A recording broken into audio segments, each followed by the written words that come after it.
سجدہ صاحب صرف ان غلطیوں کا ازالہ ہے جو چھوٹی غلطی ہیں، بڑی غلطیوں کا ازالہ نماز ہی دوبارہ پڑھنی پڑے گی۔ اگر کسی نے 4 فرض کی بجائے 2 پڑھ لیے ظہر کے یا 3 پڑھ لیے تو سجدہ صاحب سے اس کی کمپنسیشن نہیں ہوگی۔ ہر رکعت کے اندر 2 سجدے کرنا فرض ہے، کوئی شخص بھول گیا تو سجدہ صاحب سے اس کی کمپنسیشن نہیں ہوگی۔ سجدہ صاحب تو چند ایک غلطیاں جن کی کمپنسیشن ہے۔ مجھے 8 مواقع ایسے ملے ہیں جن کے اندر سجدہ صاحب آپ نے کرنا ہے، اور 5 مواقع ایسے ہیں جن میں سجدہ صاحب نہیں کرنا وہ کوئی غلطی ہے ہی نہیں ہے جس کو عوام غلطی سمجھتی ہے۔ وہ 8 کون سے مواقع ہیں؟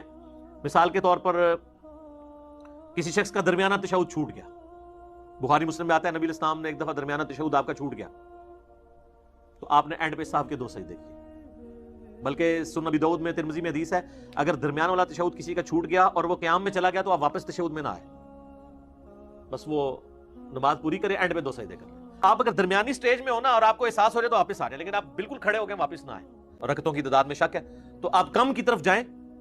3 اور 4 میں شک ہے آپ کے، میں نے 3 ہی پڑھی ہیں تو 3 تو پڑھی ہی ہوں گی، اور آپ ایک اور رکعت پڑھیں اس کو پورا کرنے کے لیے اور اینڈ پہ صاحب کے 2 سجدے کریں تو آپ کی نماز ہو جائے گی۔ تیسرا موقع کہ آپ نے نماز جو ہے وہ رکعتیں کم پڑھی اور بعد میں پتہ چلا کہ یار وہ تو میں تو امام کے ساتھ دوسری رکعت میں ملا تھا اور میری ایک رکعت تو رہتی تھی، میں تو ساتھ اسلام پھیر دیے۔ کوئی مسئلہ نہیں، آپ بعد میں جا کے ایون سنتے بھی پڑھ چکے ہیں، وضو بھی ٹوٹ گیا، دوبارہ وضو کریں اور ایک رکعت جو رہ گئی تھی وہ پڑھیں اور سجدہ صاحب کے 2 سجدے نکال لیں تو آپ کی نماز درست ہو جائے گی۔ اسی طریقے سے کسی کو خیال آیا کہ یار میں نے تو زیادہ رکعتیں پڑھ لی ہیں، یہ ویسے بہت کم ہوگا، لیکن ظاہر ایک آپشن تو موجود ہے کہ ایک بندے نے مغرب کی 3 کی بجائے 4 رکعتیں پڑھ لی تو سجدہ صاحب کر لیں، اس کی نماز درست ہے۔